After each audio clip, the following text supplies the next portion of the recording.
All right, ladies and gentlemen, you are welcome to another great episode on your favorite political talk show, The Truth with Ben Jokes. Now, for a very long time, the agitation for the division or restructuring of Nigeria has been on. 2 days ago, there was a massive walk by the Oduduwa Republic agitators somewhere in the southwest, and they said they could no longer continue in this failed union called Nigeria. And remember that few months ago, Northern Elders Forum came out and said they were no longer shying away from discussions on renegotiating the unity of Nigeria. But just few hours ago, Niger State Governor Muhammadu Umaru Bago took it to another level. This man made a pronouncement that got the entire country wondering if we were still one Nigeria. Before I show you what he said and how Nigerians reacted, let me quickly show you this update. You know, politicians have become enemies of the citizens because they steal power and use it to embezzle resources made for everyone. And when you have an enemy, you would like to neutralize his weapon. And as such, the APC government is doing everything to deny Nigerians information.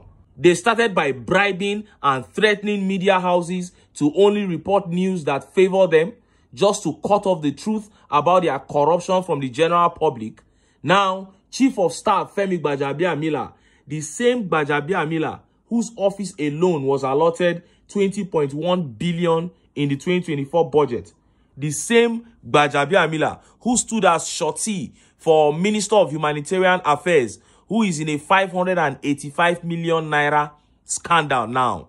That same GBAJABIAMILA has now come out to say social media must be regulated. GBAJABIAMILA is tired of how government officials get exposed on social media and he wants it regulated. Look at how the papers reported it. Social media must be regulated, says GBAJABIAMILA. TINUBU's Chief of Staff, Femi GBAJABIAMILA, has said that social media has become a societal menace and must be regulated. GBAJABIAMILA said this while representing TINUBU at the public presentation of a book, Nigerian Public Discourse, The Interplay of Empirical Evidence and Hyperbole, written by a former Minister of Works and Housing, Babatunde Fashola, in Lagos. This is according to Thursday's statement by Tunde Alao, the Senior Special Assistant to Governor Babajide Sanwo-Olu, Media Office of the Lagos State Deputy Governor. The social media has become a societal menace and must be regulated, as many people do not understand that once the send button is hit, there is a potential reach to millions of people around the world, which is capable of causing a great danger, not just in the society, but even unintended consequences to the individuals that are receiving information, which may include security of life, the statement quoted GBAJABIAMILA as saying. Governor Sanwo-Olu was also represented at the event by his deputy, Obafemi Hamzat. The statement noted that TINUBU maintained that his administration had an obligation to engage in evidence-based discussion and data-reliant decision-making, hence the need for accurate data that will be used for better policy formulation and execution. As citizens become more interested in governance, it is government's obligation to ensure that engagement with citizens spring with shared agreement on what the truth is, what is real and what is not, GBAJABIAMILA said. You heard that. Now, his reason for wanting to have social media regulated sounded noble, right? But anybody with a brain knows that those are not the real reasons. The real reason is they want to deny citizens knowledge of their corruption. And look at how Nigerians reacted. Look at some of the tweet reactions. This tweet by Sadiq Sani says, the air we breathe should also be regulated. Yes, regulate everything, including the air we breathe. And this tweet by Don Pedro says, first regulate yourself from stealing state money. That is it, my brother. They don't want the people to know of their corruption and stealing. And this tweet by The Truth Only says, you have taken away Nigerians' dignity and honor by subjecting them to abject poverty, hardship and oppression. And now you want to take away the only means they have to express themselves against the evil government of the country?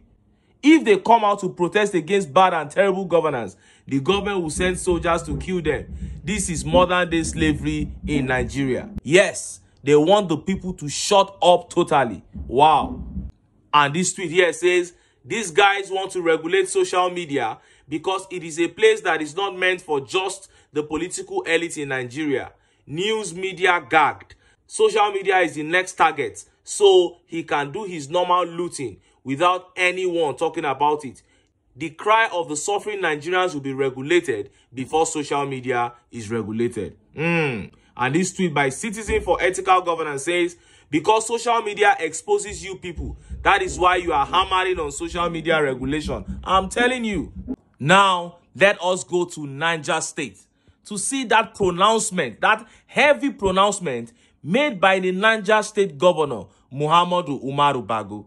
Look at how the papers reported it. Nationwide hunger. Niger bans sales, distribution of food, farm produce to other states in Nigeria.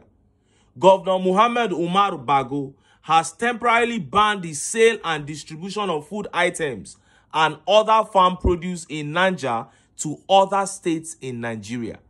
The declaration by the governor on Thursday followed the growing hunger experienced in Niger and the country at large, occasioned by the rising inflation, removal of petrol subsidy, floating of the naira, and insecurity under TINUBU's government.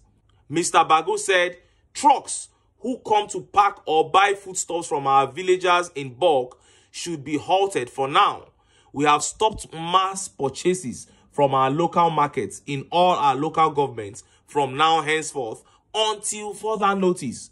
The Niger governor added, anybody found doing that, we have given security agencies the go-ahead to confiscate those trucks and share the food with the people. The governor's move is geared towards having enough food and farm produce for residents in the state to address the hunger and poverty ravaging the state. And look at how Nigerians reacted. Look at some of the tweet reactions. This tweet by Olakunle says, each state to produce what they eat, period. No desert in Nigeria. And this tweet by Dr. David Obafemi says, then let headers be sent away from other parts of the country because they are a major reason farmers can't go out to farm. Nonsense. And this tweet by Sulu Gambari says, Niger Delta should ban sending fuel out of their zone too. And this tweet by 2010-20 says, Lagos State with a population of over 40 million inhabitants, including children, and one of the smallest in landmass, will starve should other states follow the same pattern. Where the revolution will start from, your guess is as good as mine. And this tweet by Olajide says, local hunters in Yoruba land should step up security measures against the Fulani terrorists masquerading as marauders preventing farmers from their farms. How hard could this be for us? Everybody is now thinking outside the box. And that is what we call restructuring. And this tweet by Nesta says, I support this move. As a governor, his aim is to protect the lives and properties of the people in his state. Charity, they say, begins at home. You can't be throwing food into the market when your people are hungry. Moreover, there is no desert in Nigeria. Let each state produce their food. Well, people are saying if each state will produce their food, then each state should also produce their oil. And what is that? Restructuring. Let each state now begin to control their own resources. You can see where this move this governor took is taking us to.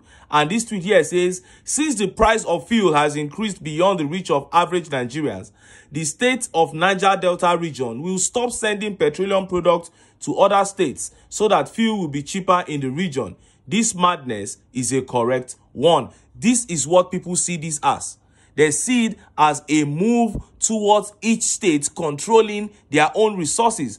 And I am not mad about this move. Plus, I don't really see him succeeding at it, except if the government is going to begin buying those produce from the farmers, because you don't expect the citizens within Niger State to be able to buy everything, within the time, especially for the perishable goods that usually are taken to other states, except the government will have to intervene. If not, farmers may start losing their produce. But this is a wake-up call to southern Nigeria. These people send their own Fulani headsmen to come and be killing your own farmers. People can no longer go to farms in southern Nigeria. Now they are telling you they are going to withhold their farm products from you. You know, it is really shameful and scary the way many parts of southern Nigeria depend on north for food. For instance, if tomatoes are not supplied from northern Nigeria to the south within 2 days, there will be terrible scarcity of tomatoes in southern states. Haba, this is unacceptable. Are we saying there are no longer arable lands in the south? As a matter of fact, the climatic condition of southern Nigeria supports agriculture more than that of northern Nigeria.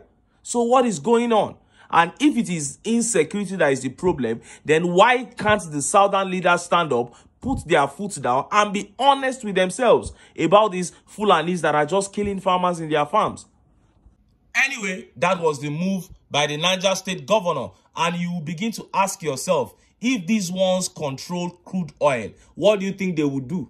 They are holding back their food. What if they were the regions that had crude oil?